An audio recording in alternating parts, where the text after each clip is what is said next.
Intellectual history refers to the historiography of ideas and thinkers. This history cannot be considered without the knowledge of the men and women who created, discussed, wrote about, and in other ways were concerned with ideas. Intellectual history as practiced by historians is parallel to the history of philosophy as done by philosophers, and is more akin to the history of ideas. Its central premise is that ideas do not develop in isolation from the people who create and use them, and that one must study ideas not as abstract propositions but in terms of the culture, lives, and historical contexts that produced them. Intellectual history aims to understand ideas from the past by understanding them in context. The term context in the preceding sentence is ambiguous. It can be political, cultural, intellectual, and social. One can read a text both in terms of a chronological context or in terms of a contemporary intellectual moment. Both of these acts of contextualization are typical of what intellectual historians do, nor are they exclusive. Generally speaking, intellectual historians seek to place concepts and texts from the past in multiple contexts. It is important to realize that intellectual history is not just the history of intellectuals. It studies ideas as they are expressed in texts, and as such is different from other forms of cultural history which deal also with visual and other non-verbal forms of evidence. Any written trace from the past can be the object of intellectual history. The concept of the intellectual is relatively recent and suggests someone professionally concerned with thought. Instead, anyone who has put pen to paper to explore his or her thoughts can be the object of intellectual history. A famous example of an intellectual history of a non-canonical thinker is Carlo Ginzburg's study of a 16th-century Italian miller, Menechio, in his seminal work The Cheese and the Worms. Although the field emerged from European disciplines of Kulturgeschichte and Geistesgeschichte, the historical study of ideas has engaged not only Western intellectual traditions but others as well, including those in other parts of the world. Increasingly, historians are calling for a global intellectual history that will show the parallels and interrelations in the history of thought of all human societies.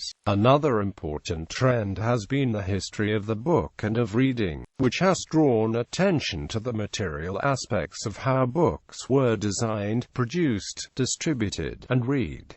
Intellectual historiography. Intellectual history as a self-conscious discipline is a relatively recent phenomenon. It has precedents, however, in the history of philosophy, the history of ideas, and in cultural history as practiced since Burckhardt or indeed since Voltaire. The history of the human mind, as it was called in the 18th century, was of great concern to scholars and philosophers, and their efforts can in part be traced to Francis Bacon's call for what he termed a literary history in his The Advancement of Learning. However, the discipline of intellectual history as it is now understood emerged only in the immediate post-war period. In its earlier incarnation as the history of ideas, under the leadership of Arthur Lovejoy, the founder of the Journal of the History of Ideas. Since that time, Lovejoy's formulation of unit ideas has been discredited and replaced by more nuanced and more historically sensitive accounts of intellectual activity, and this shift is reflected in the replacement of the phrase history of ideas by intellectual history. In Britain, the history of political thought has been a particular focus since the late 1960s and is associated especially with historians at